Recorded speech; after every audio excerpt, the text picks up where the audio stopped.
Welcome to today's deep dive. If you are listening to us today, you probably have two really great goals in mind. Yes, exactly. First, you want to sharpen your English skills. And at the exact same time, you want to pick up some highly practical life skills. It is a great combination. Right. So our mission today is to take our time. We are going to speak clearly and at a nice, relaxed pace. We want you to easily follow along, maybe pick up some useful new phrases, and really apply these ideas to your own daily routine. That is the goal. Today, we are looking at a topic that affects every single person every single day. And that topic is deciding what to eat. We all have to do it. We do. We are using a really helpful beginner-level script from the Mr. English channel as our starting point today. Yeah, it is a great source. It is. The script features a simple conversation between two people, Chloe and Leo, and they're discussing how they plan their meals for the day. Right, how to plan your day's meals. It sounds like a very basic topic, right? It does sound basic on the surface. But today we want to explore these beginner-friendly tips slowly and carefully. Because the psychology behind our food choices is actually quite fascinating. I totally agree. And Chloe and Leo point out early in the script that a good meal plan does two amazing things for you. Yes, two huge benefits. First, it naturally pushes you toward eating healthier food, almost without trying. And second, it saves you a lot of money. It acts like a shield for your wallet. That is a perfect way to describe it. Okay, let's unpack this, because to get those benefits, Chloe and Leo say you have to start before you ever leave your house. Right. The very first step they mention is checking your fridge. Just opening the door and looking inside. Exactly. Checking your fridge and your kitchen cabinets. You have to take a really honest look at the food you already own. Doing a quick kitchen inventory, it sounds incredibly obvious, but think about how many people skip this step. Oh, many people skip it. They just grab their car keys, they drive to the grocery store, and they start throwing things into their shopping cart. And then the next thing you know, they come home, open the fridge to put the new food away, and realize they already had 2 full cartons of milk. And a whole bag of carrots sitting right there in the bottom drawer. Exactly. What's fascinating here is... Oh, actually, what's fascinating here is that checking your fridge is not really about food at all.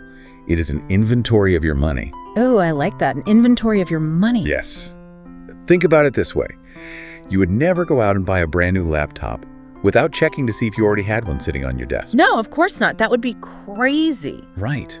But for some reason, we treat our kitchens differently. We buy doubles of things. And eventually, that extra food goes bad. It expires. And you throw it in the trash. Exactly.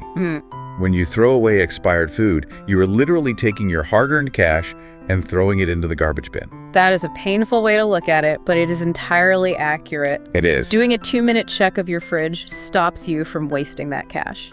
And that brings us directly to the second step of this pre-game routine. Making a grocery list. Making a grocery list. You look at what you have, and you write down only the items that you are missing. A written list is one of the most powerful tools you can carry into a store.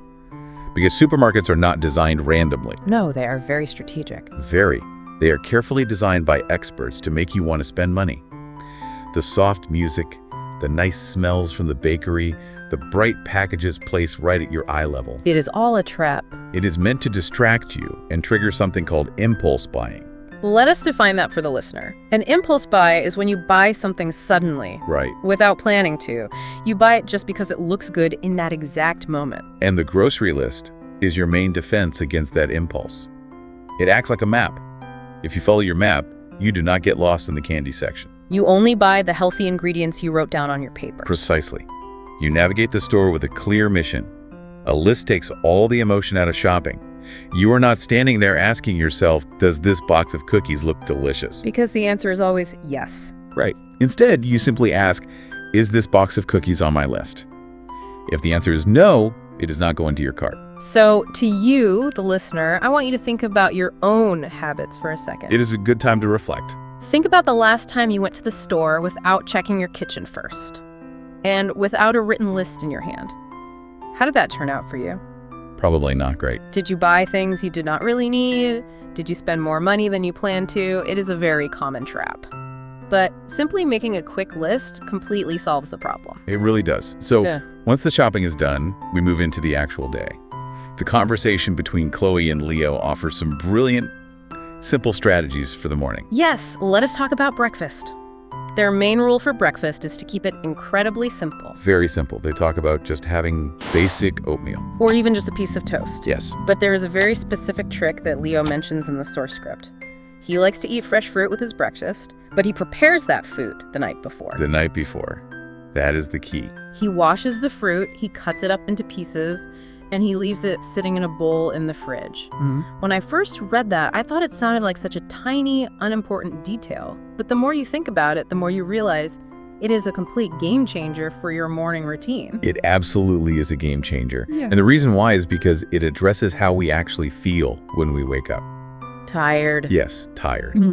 In the early morning, most of us are operating in a kind of zombie mode. Our brains are not fully awake yet. We might be rushing to get dressed for work. Our energy is very low. Exactly. So every small task feels like a heavy burden. Yeah. If you have to wash a cutting board, find a sharp knife, slice an apple, and then clean up the messy kitchen, you probably will not do it. No, you will just skip the healthy fruit entirely. You will grab whatever is fastest. Yeah. And the fastest thing is usually something prepackaged and full of sugar. Right. So probing the fruit the night before removes that friction. It makes the healthy choice the easiest choice. It is just like laying out your clothes before you go to sleep. Oh, that is a great analogy. If you pick out your shirt and pants at night and put them on a chair, you do not have to think in the morning. You just wake up and put the clothes on. By doing that tiny bit of work in the evening, when you are fully awake and relaxed, you completely remove the decision-making from your morning. You just open the fridge, grab the bowl of fruit, and eat. So that simple trick takes care of the morning rush. But eventually, the clock hits noon, and it is time for lunch. Lunchtime can be tricky. It can be. Chloe has a really great approach to the midday meal. Let us call her primary strategy Plan A. Okay, Plan A. Plan A is bringing leftovers from the night before. Leftovers are fantastic. For our listeners, leftovers just mean the extra food that was not eaten at dinner. Right. The phrase I always hear for this is cook once, eat twice. Cook once, eat twice. I love that. You do all the hard work of making dinner on Monday night, and you get a completely free, effortless lunch out of it on Tuesday. Bringing leftovers to the office is definitely the most efficient lunch strategy. You save time, you save money, and you know exactly what healthy ingredients are in your food. It is the best option. But the conversation between Chloe and Leo gets really practical here, because Leo asks the obvious question. What happens if you do not have any leftovers? Exactly. Maybe the dinner was so delicious you ate it all, or maybe you went out to a restaurant with friends the night before. Right. And that is exactly where Chloe introduces Plan B. The backup plan. If she does not have leftovers, she plans to throw together a quick salad or a simple sandwich. And throw together is a great little phrase for our listener to know. Yes, it is very common. It just means making something very quickly and easily without much effort or heavy cooking. You just throw it together. Having a plan B like a simple sandwich is arguably more important than having a plan A. Really, more important. I think so. A backup plan is your safety net. If you do not have a backup plan for lunch and you suddenly realize you have no food at the office, what happens? Panic. Panic sets in. Exactly. Yeah. You are hungry, you are stressed from working all morning, and you need a fast solution.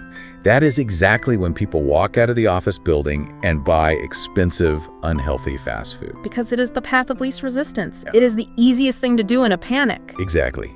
But if your mindset is already set, if you say to yourself, I have no leftovers today, so today is sandwich day. There is no panic. There is no panic at all. Yeah. You made the decision ahead of time, you stay in control of your diet, and you stay in control of your budget. I love how these small decisions build a safety net around your whole day. Now let us shift gears and talk about the evening. The big meal. Yes, for most people, dinner is the biggest meal of the day. It is the time when we finally slow down. In the script, Chloe mentions a personal rule she has for dinner. A very smart rule. She tries to cook just one new recipe every week. Here's where it gets really interesting. Why only one? Well, think about what people usually do. A lot of people decide they want to be healthy, so they buy a huge, heavy cookbook and try to make a complicated new meal every single night. And that is a perfect recipe for burnout. Burnout is a great vocabulary word for our listeners to learn right now. It is. Burnout means you push yourself way too hard, and suddenly you feel completely exhausted.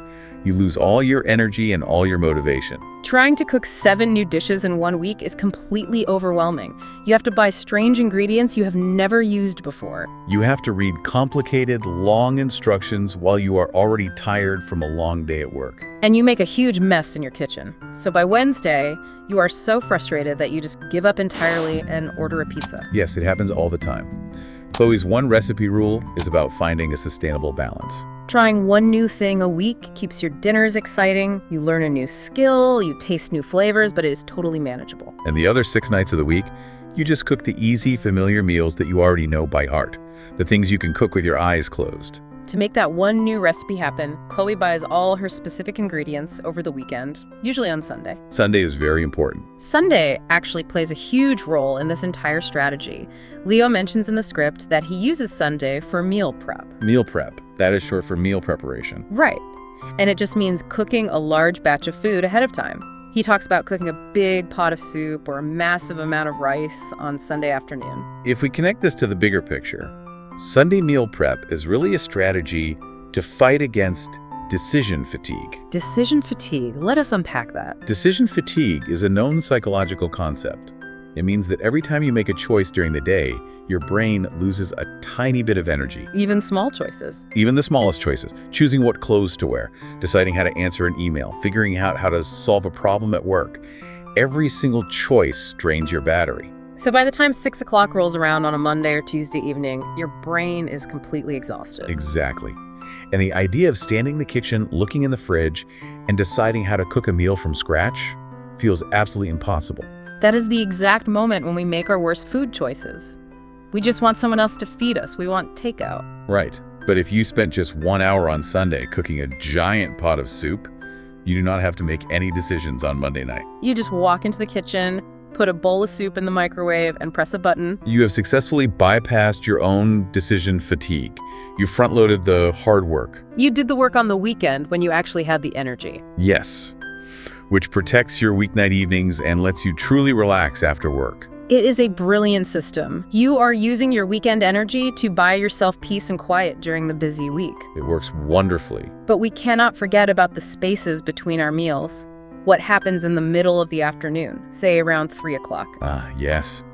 The afternoon slump. You had lunch hours ago and dinner is still very far away. You hit that afternoon slump, your energy drops, and you get hungry. The afternoon slump is a very dangerous time for healthy eating. When hunger hits suddenly like that, it is a very powerful physical signal. It is hard to concentrate on your work. Very hard. Your body starts demanding quick energy. And to your body, quick energy usually means sugar or simple carbohydrates. The source material gives us a great defense strategy for this exact moment.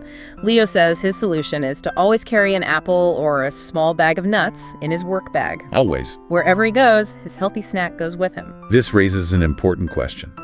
Why do we usually reach for junk food when we get hungry in the afternoon? That is a great question. Why do we buy a candy bar or a bag of potato chips? It is not necessarily because we love junk food more than healthy food. No. No. It is because junk food is incredibly convenient. If you are sitting at your office desk and you feel a sudden wave of hunger, walking down the hallway to the vending machine is the easiest thing in the world. You just walk over, you put in a coin, you push a button, and you have instant calories. Right. Your stomach completely takes over the steering wheel. You are not using your logical brain at all. Hunger makes the choice for you. Yes. But if you already have a bag of almonds sitting right inside your backpack, everything changes. The healthy food is now the most convenient option. Exactly. You do not even have to stand up and walk down the hall. You just reach into your bag. By packing that snack in the morning, you made the smart decision while you were calm and your stomach was full. And doing that completely neutralizes the temptation of the vending machine later on.